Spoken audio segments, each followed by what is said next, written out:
So EA has recently released some new clips showcasing Rey and Darth Vader. Now we've never actually seen Darth Vader in action before, so it's always nice to see what it's going to be like, what the gameplay is going to be like when Battlefront 2 actually does come out in next month. So on the hero page of Rey, we get to see her abilities. Now we already know her abilities because of the beta, but just as a refresher, her abilities include a dash strike, which is where Rey charges forward with her lightsaber held high, dealing damage to enemies who dare stand in her way, and a mind trick, it's where Rey causes nearby enemies to be dazed and confused for a brief period of time. Now the way this works, if you didn't know, is it basically inverts the controls of everyone affected around it. So it's still possible to play, but it's just extremely difficult to do so, especially when you're not used to it. And her last ability is called Insight.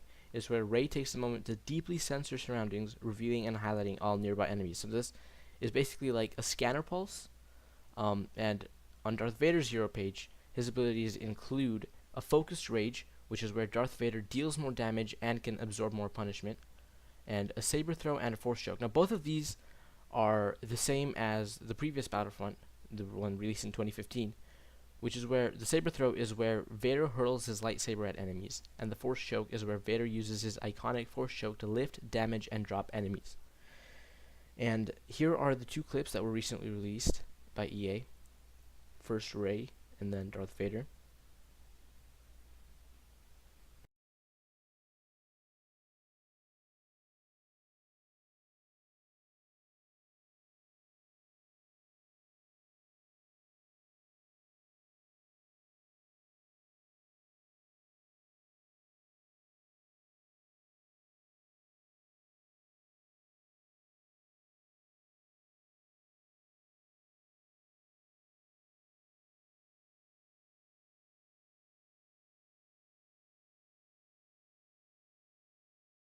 Now, our second topic of the day is that the beta has actually been extended until October 11th at 4 p.m. UTC.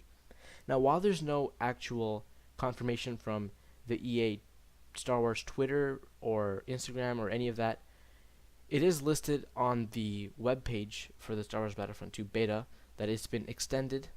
So it's probably safe to say that it's actually been extended and it's not some typo. But it is kind of weird that the Twitter page hasn't actually advertised this.